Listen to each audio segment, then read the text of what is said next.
चलिए, अब तक जो जुड़े हैं सबों को गुड मॉर्निंग। और देखिए, सामने बोर्ड पे लिखा गया है, अक्सर अकेलेपन से वही गुजरते हैं जो जिंदगी में सही फैसलों को चुनता है। ओके, चलिए आज का हम लोग क्लास शुरू कर रहे हैं। चंपारण आईएएस का सेकंड क्लास, एंशिएंट इंडिया का। चलिए आज हम लोग यहां से पढ़ेंगे मेगास्थनीज के बारे में। जैसा कि इसको हम बड़ा कर ले रहे हैं थोड़ा, अब दिख रहा होगा आप लोग को अच्छा से। मेगास्थनीज, जैसा कि आप जानते हैं, सेल्यूकस निकेटर का ये राजदूत था मेगास्थनीज, जो भारत आया था मौर्य काल में। तो मेगास्थनीज के बारे में इसने इंडिका की रचना भी किया था। तो एग्जाम में बस इतना ही पूछा जाएगा कि इंडिका की रचना किसने किया, तो मेगास्थनीज ने किया। देखिए यहाँ इंडिका लिखा गया है, इंडिका की रचना मेगास्थनीज ने। ये कहाँ का था, तो सेल्यूकस निकेटर का राजदूत था, यूनानी था। ठीक है, कब आया था, मौर्य काल में आया था भारत, चंद्रगुप्त मौर्य के समय में। देखिए यहाँ पे चंद्रगुप्त मौर्य, जो कि मौर्य वंश का संस्थापक, चाणक्य या कौटिल्य की सहायता से। आगे देखते हैं, अज्ञात लेखक, बीपीएससी में ये क्वेश्चन पूछ दिया है। ठीक है, पेरिपल्स ऑफ द इरिथ्रियन सी के लेखक कौन है, तो इसका आंसर होगा अज्ञात लेखक। ठीक है, पेरिपल्स ऑफ द इरिथ्रियन सी के लेखक है अज्ञात लेखक। तो ये बीपीएससी पूछा है, 63rd या 64th में आया है प्रश्न। अच्छा से समझते चलिए। और नो डाउट ऐसा है कि ऑनलाइन क्लास में प्रॉब्लम होता है, तो यदि प्रॉब्लम होता है तो आप हमको फिर फोन से 10 बजे के बाद कांटेक्ट करेंगे, सेकंड क्लास आप जब कर लेंगे तब। देखिए यहाँ पे लिखा गया है अज्ञात लेखक, और अज्ञात लेखक क्या चीज की रचना किया, तो देखिए यहाँ लिखा हुआ है पेरिपल्स ऑफ द इरिथ्रियन सी। लाल सागर के बारे में विवरण है पेरिपल्स ऑफ द इरिथ्रियन सी में। लाल सागर आपको मालूम है, अभी लाल सागर के ऊपर वाला क्षेत्र में क्या हो रहा है आपको बहुत अच्छी तरह से मालूम है। वहां पे दिखा रहे हैं थोड़ा सा हम फिगर बना करके आपको कि कहाँ की बात कर रहे हैं आपसे।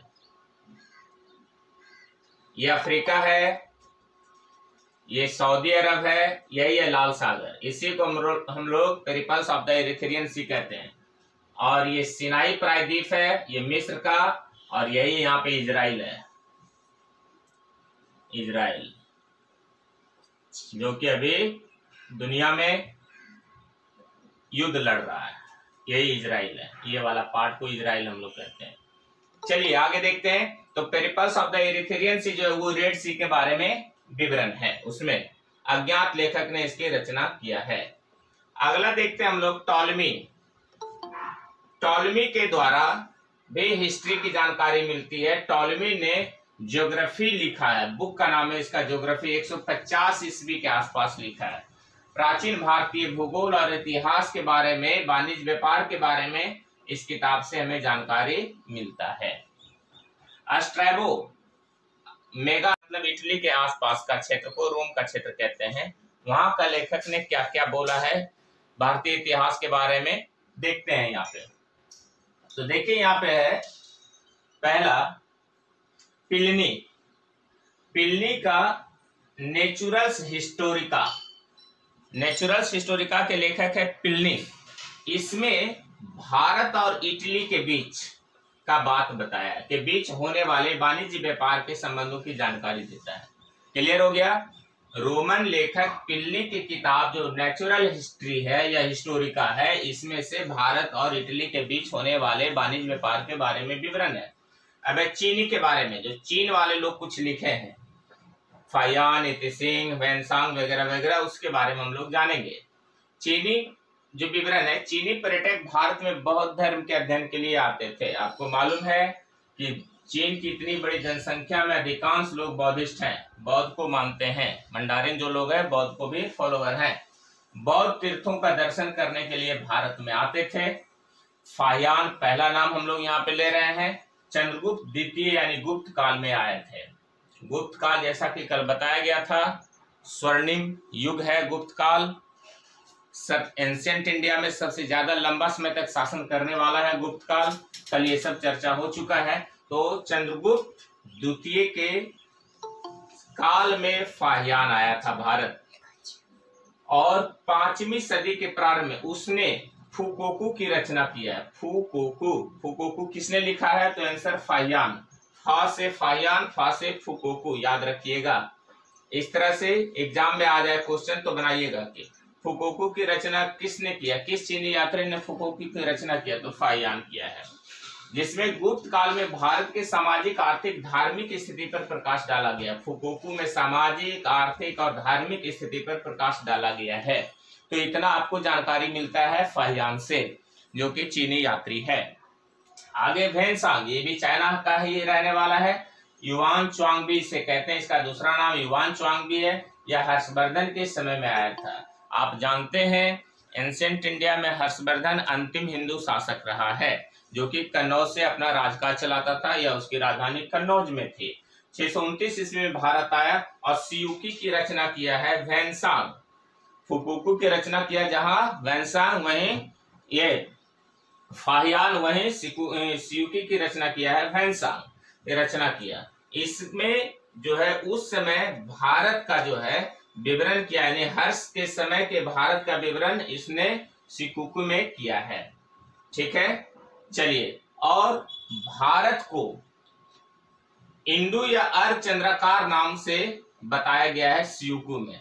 वेनसांग के मित्र व्हीली ने वेनसांग की जीवनी लिखी थी। इसने हर्षकालीन राजनीति के साथ साथ उस समय के धर्म, रीति रिवाज अर्थात सामाजिक संरचना के बारे में, समाज के बारे में वर्णन किया है। तो सियुकी जो वेनसांग के द्वारा लिखा गया हर्षकाल के समय में भारत के बारे में बताया है। कहता है इसमें 138 देशों का विवरण मिलता है। सियुकी में वेनसांग के द्वारा जो लिखा गया 138 देशों का विवरण। अब इति सिंह, ये भी एक चाइनीज यात्री है। यह 7वीं शताब्दी में भारत आया था। नालंदा एवं विक्रमशिला, नालंदा जैसा कि कल आप जान रहे हैं कुमार गुप्त के द्वारा जो नालंदा बनाया गया है, नालंदा विश्वविद्यालय, और विक्रमशिला ये पाल शासकों के द्वारा बनाया गया है। विश्वविद्यालयों का वर्णन करता है इति सिंह। ठीक है, इतना आप जान रहे हैं।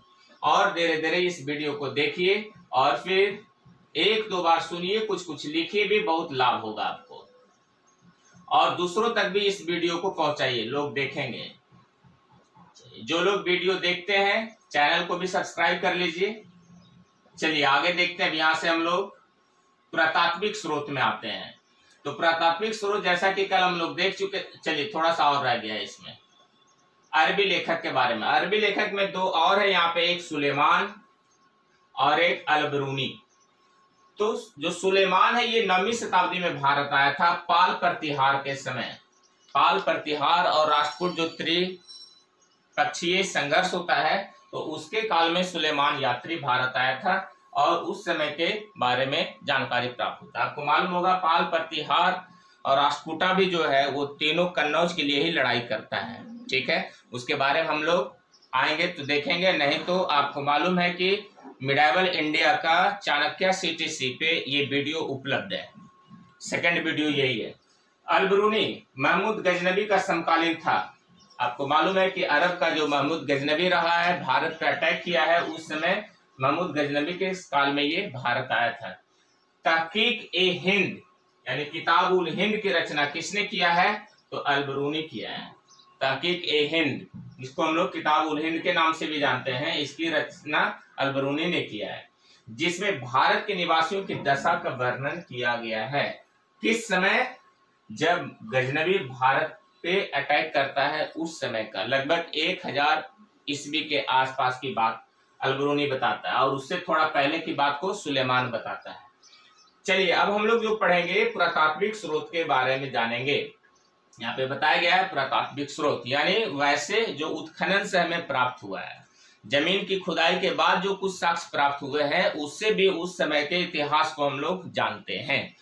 खुदाई के फलस्वरूप जो निकला है ना, आर्कियोलॉजिकल डिपार्टमेंट ऑफ इंडिया के थ्रू जहाँ कहीं भी इन्वेंशन किया गया, जहाँ कहीं भी खुदाई किया गया, उसमें जो भी साक्ष्य प्राप्त हुए, जैसे कहीं से ईंट, कहीं से जुती हुई खेतें, कहीं से कोई मोहरे, कहीं से कोई मूर्तियां, है ना, कहीं से कोई स्लेट पत्थर वगैरह, उससे भी कुछ इतिहास के बारे में हम लोग जानते हैं, कुछ सिक्के वगैरह वगैरह। कहता है प्रातात्विक स्रोतों में अभिलेख, सिक्के यानी मुहर, स्मारक, मूर्तियां, चित्रकला, भौतिक अवशेष, मृदभांड, आभूषण इत्यादि सब प्रमुख है, यही सब इसके अंतर्गत आते हैं। उसमें लोग कैसा आभूषण पहनते थे, किस तरह का बर्तन का उपयोग करते थे, किस तरह का ईंटों का महल में वो रहते थे, तो ये सबसे भी उस समय के इतिहास की जानकारी हमें मिलती है। चलिए आगे देखते हैं। अभिलेख में देखिए क्या है अभिलेख। जो लेख मुहर, प्रस्तरों, प्रस्तरों का मतलब पत्थरों पर, स्तूपों, चट्टानों और ताम्र पत्रों पर मिलते हैं, उसी को अभिलेख कहते हैं। यानी लिखा हुआ कई चीजें हैं, कोई जरूरी नहीं कि पढ़ा हुआ ही जाए सब चीज, ऐसा नहीं है। लिखा हुआ कोई भी चीज पे, तो क्या क्या चीज पे हो सकता है, कुछ मुहर पे हो सकता है, पत्थर का कोई चट्टान भाग पे हो सकता है, कहीं स्तूप में कहीं लिखा गया है, ताम्र पत्रों पर लिखा गया है, तो ये सबको हम लोग अभिलेख कहते हैं। अब जो अभिलेख होता है तो उसका अध्ययन क्या कहलाता है, तो अभिलेख का अध्ययन एपिग्राफी कहलाता है। ठीक है, एपिग्राफी अभिलेख के अध्ययन को पुरालेख शास्त्र एपिग्राफी कहते हैं, याद रखिएगा। ठीक है, एपिग्राफी में अभिलेखों का अध्ययन किया जाता है।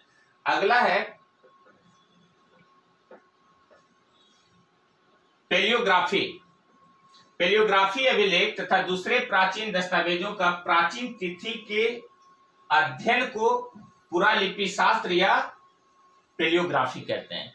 तो एपिग्राफी या पेलियोग्राफी में स्पष्ट हो गया, उसमें अभिलेखों का अध्ययन करते हैं और इसमें अन्य दस्तावेजों का भी करते हैं। दूसरे प्राचीन दस्तावेजों की प्राचीन तिथि के साथ जो अध्ययन होगा ये पेलियोग्राफी होगा। ठीक है, तिथि का जब आ जाएगा समावेश तो हम लोग पेलियोग्राफी कहते हैं, और केवल अभिलेख का अध्ययन करते हैं तो उसे एपिग्राफी कहते हैं। न्यूमिस्मेटिक्स, सिक्कों के अध्ययन को कहा जाता है, याद रखिएगा, एग्जाम में आता है, बीपीएससी एग्जाम में कहीं पे ये तीनों में से एक पूछा हुआ है, इसलिए याद रखेंगे। न्यूमिस्मेटिक्स कहते हैं सिक्कों के अध्ययन को।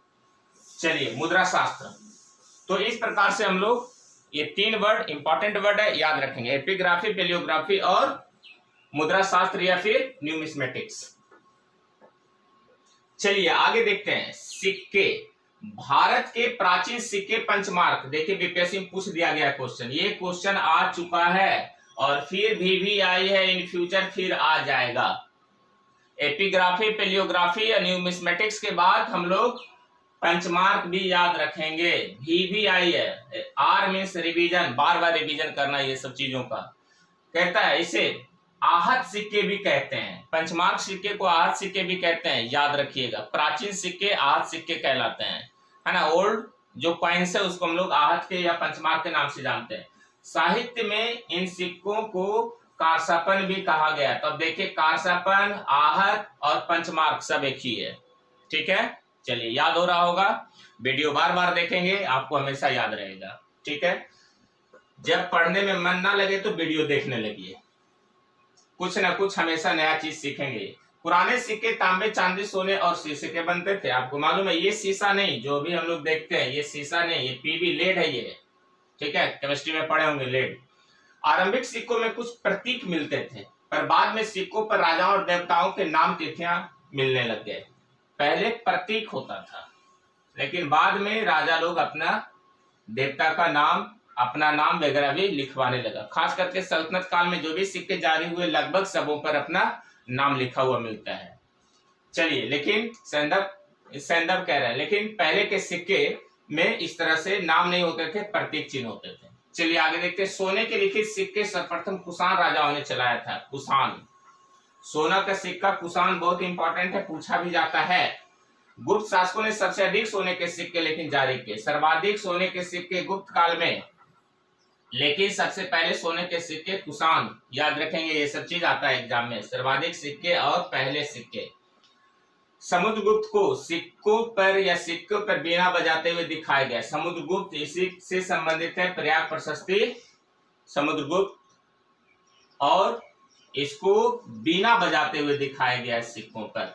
यह भी क्वेश्चन पे पूछता है, क्वेश्चन में, कि बीना बजाते हुए किस एक राजा को जाना जाता है, तो आंसर होगा समुद्रगुप्त। प्रयाग प्रशस्ति या इलाहाबाद प्रशस्ति इसी से संबंधित है, समुद्रगुप्त से। स्वर्णकाल, इसी के काल को स्वर्णकाल भी कहते हैं। चलिए आगे देखते हैं थोड़ा सा। यहाँ सातवाहनों के शीशे लेड, देखिए यहाँ लिखा हुआ है लेड के सिक्के जारी किए। सातवाहन और कुषाण, कुषाण जहां सोना का किया वही सातवाहन लेड या शीशा का सिक्का जारी किया। गुप्त काल में स्वर्ण सिक्कों को दिनार, देखिए बीपीएससी में पूछ दिया ये क्वेश्चन, दिनार कहा जाता था। और चांदी के सिक्कों को रूपक कहते थे। VVI मोस्ट इंपॉर्टेंट क्वेश्चन, दिनार, देखिए उस समय दिनार कहलाता था। सोना का सिक्का गुप्त काल में दिनार कहलाता था और चांदी का सिक्का को रूपक कहते थे। बहुत VVI है ये सभी क्वेश्चन रिपीट। आपको मालूम है कि जो अभी 66वीं का एग्जाम हुआ है इसमें ऑलमोस्ट क्वेश्चन पीछे से हिस्ट्री का पूछ दिया है, तो फिर रिपीट कर सकता है। ठीक है, बीपीएससी बहुत टफ नहीं होता है, बीपीएससी का एग्जाम बहुत ही इजी है, आसान है। हिम्मत रखिए और क्रैक कर दीजिए। चलिए देखते हैं आगे।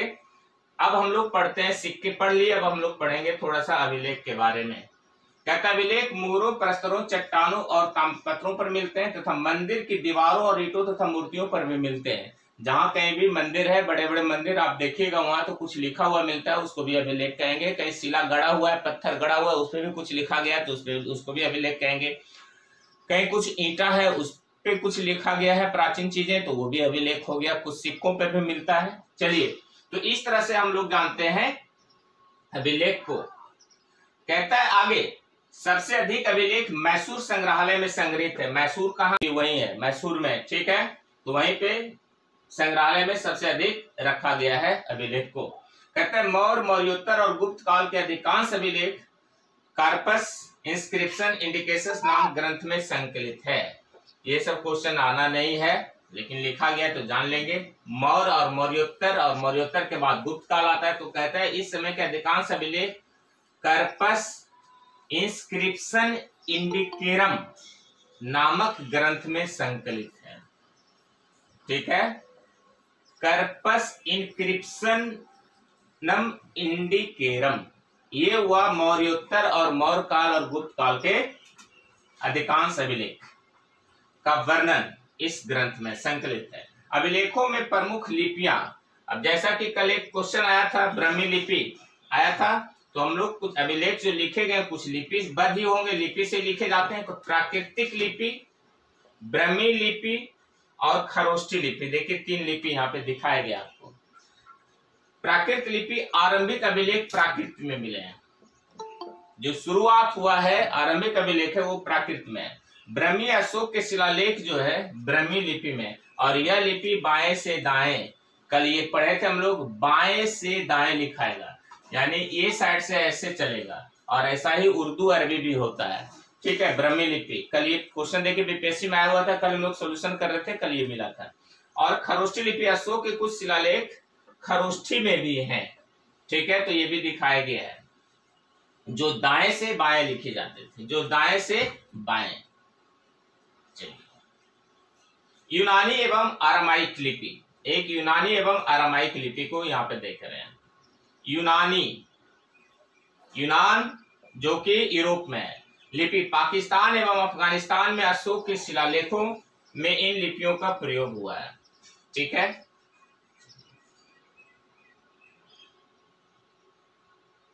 खरोष्ठी लिपि, दाएं से बाएं की बात कर रहे हैं यहाँ पे, देखिए दाएं से बाएं।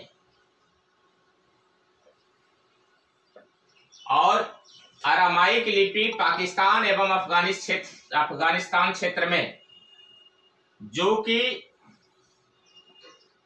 पश्चिमोत्तर भारत में, अशोक के पश्चिमोत्तर भारत, यानी आप कह सकते हैं जो काबुल के क्षेत्र है या पाकिस्तान का पेशावर क्षेत्र है, उन क्षेत्रों में जो शिलालेख मिला है उसमें अरामाइक लिपि का उपयोग हुआ है। तक्षशिला आप नाम सुने होंगे, उसी क्षेत्र में तक्षशिला भी है।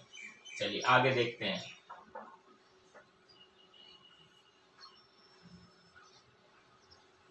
कहते हैं 14वीं सदी में फिरोज शाह तुगलक, जैसा कि हम लोग जान रहे हैं फिरोज शाह तुगलक 1451 से 1488 तक दिल्ली के सुल्तान रहता है। तुगलक को अशोक के 2 शिलालेख, एक मेरठ उत्तर प्रदेश एवं टोपरा हरियाणा पटियाला के आसपास का क्षेत्र है, वहां में मिले 2 लाट जिन्हें दिल्ली लाया था। और 1837 में इन शिलालेखों पर जो लिखा गया था ब्राह्मी लिपि, इसको पढ़ा है जेम्स प्रिंसेप। ठीक है, तो क्वेश्चन ये आता है कि अशोक के लाट को किसने दिल्ली मंगवाया था? तो फिरोज शाह तुगलक। उस पे जो लिपि है वो कौन सा लिपि है? तो ब्रह्मी। किसने पढ़ा? तो जेम्स प्रिंसेप। ठीक है, ये तीन चीजें यहां से याद रखिएगा। जैसा कि एक बात और यहां स्पष्ट कर दें, बाएं से दाएं और दाएं से बाएं, दाहिना साइड ये हुआ, दाएं से यदि बाएं जा रहे हैं तो इधर जाएंगे, और यदि बाएं से दाएं आएंगे तो इधर से हम लोग इधर आएंगे। ठीक है, तो यहां पे हम एक बात और फिर स्पष्ट कर दे रहे हैं कि यहां जो है लिपि, ब्रह्मी लिपि, ये बाएं से दाएं लिखी जाती थी, बाएं से दाएं। यदि कंफ्यूजन हो गया होगा तो एक बार फिर यहां से यहां हम लोग देख लेते हैं। बाएं से दाएं गया, यानी ये हुआ लेफ्ट से राइट। ये यदि हम उल्टा बोल दिए होंगे तो हम यहाँ पे इसको क्लियर कर दे रहे हैं। चलिए, और बाकी फिर खरोष्ठी हम लोग देख रहे हैं, तो दाएं से बाएं खरोष्ठी, ये देखिए यहां दाएं से बाएं ये जाएगा इधर को। ठीक है, राइट टू लेफ्ट। ठीक है, देखते हैं आगे। अब महत्वपूर्ण अभिलेख एवं उनके शासक, यहाँ पे कुछ अभिलेख और किस से संबंधित है, किस शासक से, वो भी यहाँ पे लिखा गया है, हम लोग देख लेते हैं। अब देखिए, समुद्रगुप्त प्रयाग प्रशस्ति, जैसा कि भी बताया जा रहा था, पहले भी बताया गया है, प्रयाग प्रशस्ति या इलाहाबाद किससे संबंधित है? तो समुद्रगुप्त से, गुप्त वंश से संबंधित है। दूसरा देखते हैं, जो इंपॉर्टेंट है, जो आ सकता है एग्जाम में, केवल उतना पे हम लोग बात करेंगे।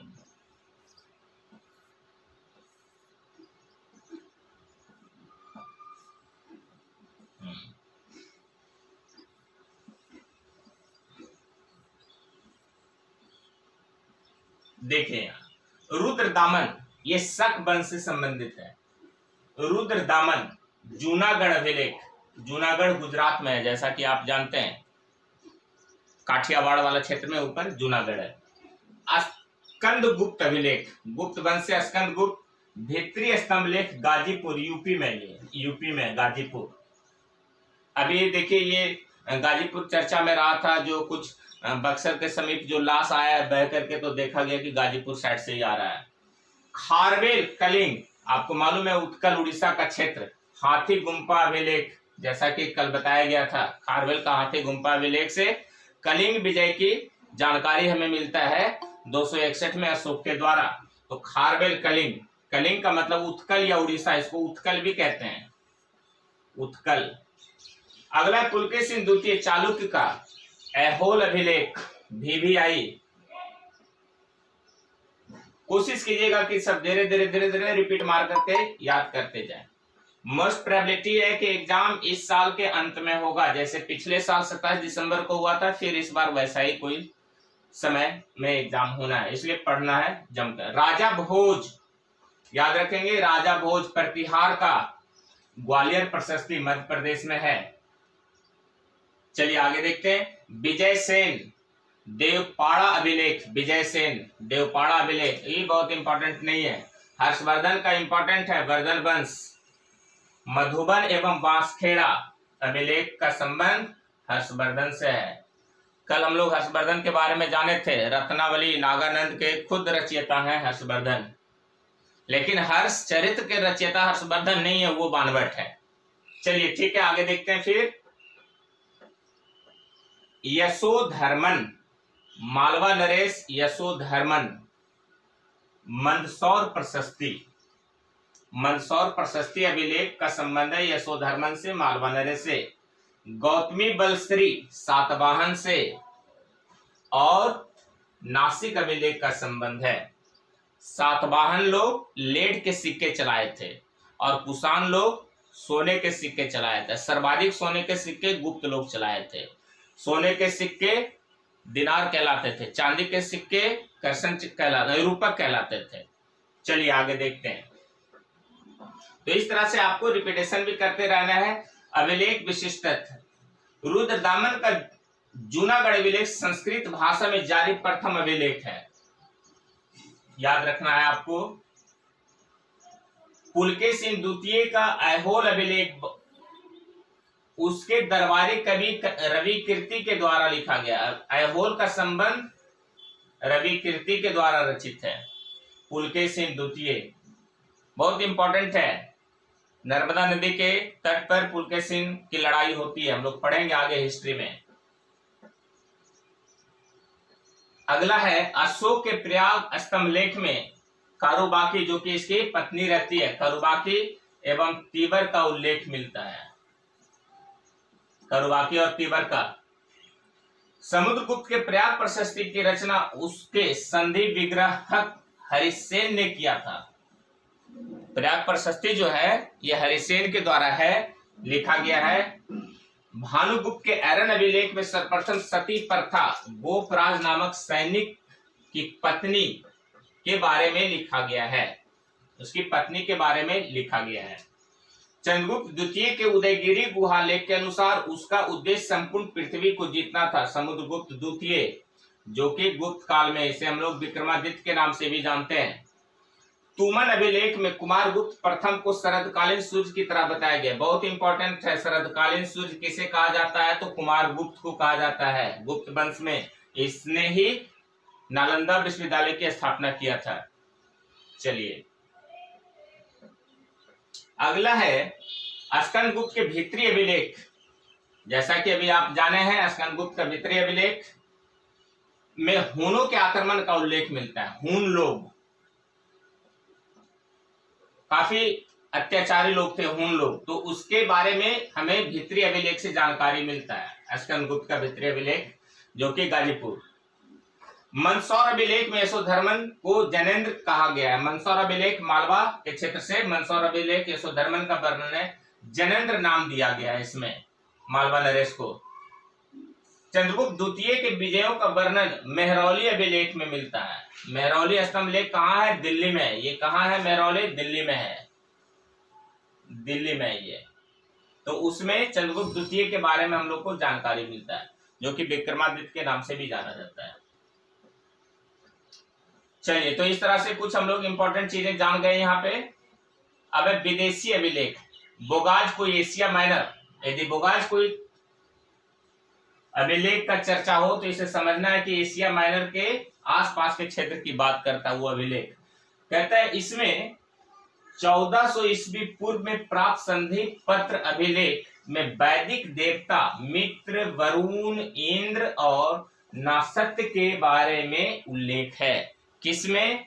तो एशिया माइनर अभिलेख में। इसको क्या कहते हैं? बोगाज कोई का अभिलेख भी कहते हैं। तो बोगाज कोई में देखिए कि ये सभी देवता का वर्णन मिलता है। इसका मतलब है कि जो वैदिक कल्चर भारत में आया वो एशिया माइनर से ही आया, अर्थात जो आर्यन लोग हैं, जो आर्य लोग हैं, वो कहाँ से आया है? तो एशिया माइनर या मध्य एशिया से ही आया है, क्योंकि वहां भी ये सब देवता मिलते हैं और जो अपने यहाँ वेद है उसमें भी ये सब देवता मिलते हैं, तो सिमिलरिटीज रखता है। तो यही चीज हम लोग को प्रूफ करता है कि जो हमारे यहाँ आर्य लोग आए वो कहाँ से आए? तो एशिया, मध्य एशिया के क्षेत्र से आए। कैस्पियन सागर के ऊपर, काला सागर के आसपास का क्षेत्र वाला से आए थे ये लोग। अगला हेलियोडोरस। हेलियोडोरस यूनानी राजदूत। हेलियोडोरस का बेस नगर विदिशा मध्य प्रदेश में, याद रखेंगे, का गरुड़ स्तंभलेख भागवत धर्म वासुदेव की आराधना की जानकारी देती है। वासुदेव का मतलब कृष्ण, ठीक है, कृष्ण की चर्चा है यहाँ पे। तो हेलियोडोरस जो यूनानी राजदूत का बेस नगर विदिशा का गरुड़ स्तंभलेख है, इसमें भागवत धर्म की जानकारी हमें मिलती है। अगला है प्राचीन भारतीय इतिहास के आधुनिक लेखक। प्राचीन भारतीय इतिहास के आधुनिक लेखक कुछ हैं जो प्राचीन भारत के बारे में बताए हैं। इसमें से कुछ यहाँ पे लिखा गया है, उसकी चर्चा कर रहे हैं। कुछ जो इंपॉर्टेंट है बस इसके बारे में चर्चा करेंगे, सबों के बारे में जरूरत नहीं है।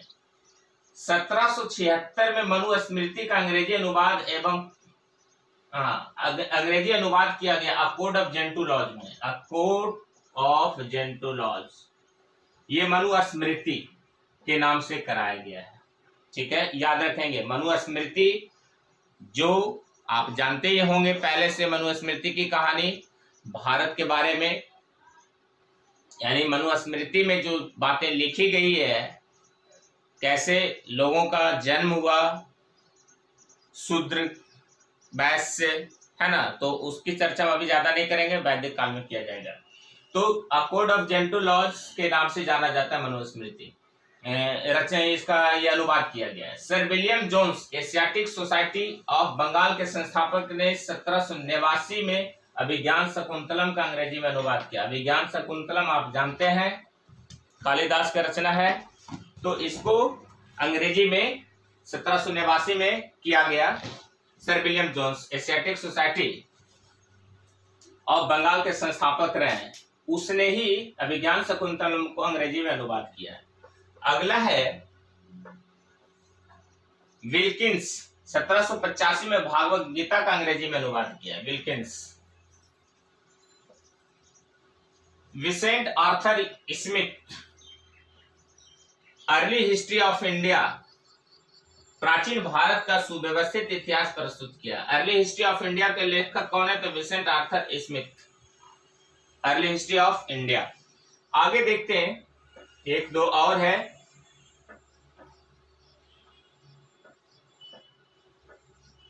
ब्रिटिश इतिहासकार ए.एल. बैसम ने वंडर दैट वाज इंडिया लिखा है। Wonder that was India, A L. Basham, नाम सुने होंगे, प्राचीन भारत, इस लेखक का बहुत ही इंपॉर्टेंट किताब है, लोग आईएएस के लिए पढ़ते हैं।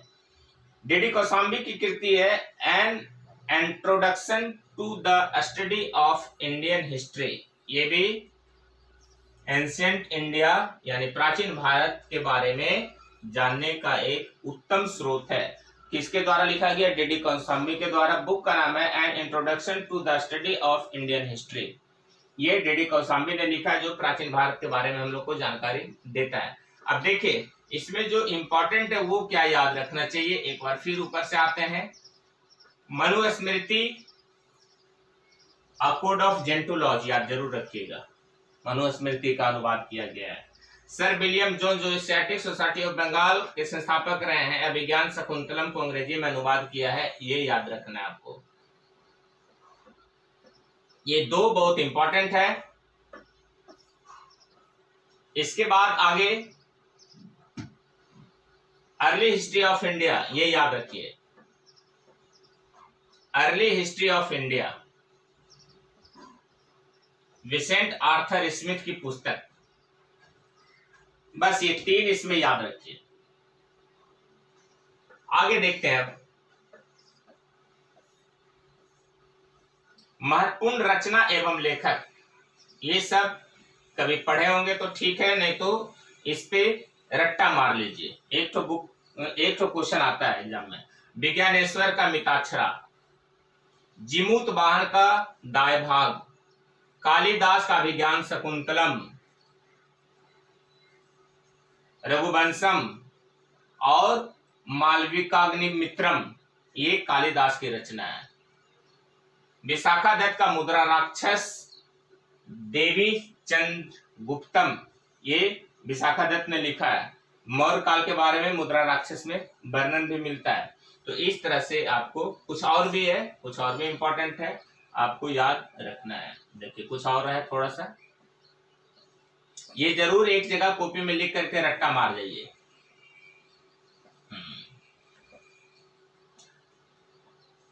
वात्सायन, कामसूत्रा, जो इंपॉर्टेंट है टिक लगा दे रहे हैं। राजशेखर, काव्य मीमांसा, कर्पूर मंजरी और हरविलास।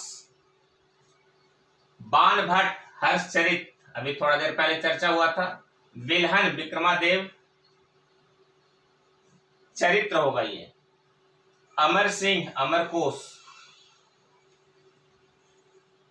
सोमदेव, ललित विग्रहराज, इंपॉर्टेंट है। तो इस तरह से कुछ हम लोग जो इंपॉर्टेंट है यहाँ पे नाम, वो हम लोग देख रहे हैं। आगे और देखते हैं।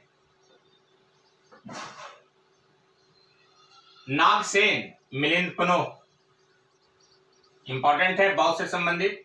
वारामिहिर, बृहत संहिता, इंपॉर्टेंट। भवभूति उत्तर रामचरित याद रखना है। जयदेव बहुत इंपॉर्टेंट है, गीत गोविंद। भास चारुदत्त। चलिए आगे, पंचतंत्र के लेखक बहुत पूछा जाता है, विष्णु शर्मा। अश्वघोष बहुत इंपॉर्टेंट, बुद्धचरित, सूत्रालंकार। वेद व्यास बहुत इंपॉर्टेंट, भागवत गीता, महाभारत।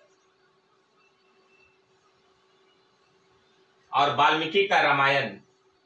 इतना ये जो भी अभी आप देख रहे हैं वीडियो बन रहा है, वीडियो फिर आप देख करके इसका रिपीटेशन कर लेंगे बार बार। सब इंपॉर्टेंट जो आ सकता है एग्जाम में करवाया जा रहा है। हरिसेन का बृहत कथाकोश, नागा अर्जुन, सतसहस्त्रिका, बिहारी का सतसई, सोमेश्वर, कीर्ति कौमुदी, ये सब आपको याद करना है। रिपीटेशन बार बार करेंगे, याद हो जाएगा। अब देखिए आगे का जो चैप्टर है वो है प्रस्तर युग। पाषाण काल शुरू हो जाएगा, पत्थर वाला काल शुरू होगा। ठीक है, तो इसको हम लोग कल पढ़ेंगे। आज का क्लास यहीं तक, कल जो है ये शुरू होगा प्रस्तर युग। ओके, चलिए ठीक है।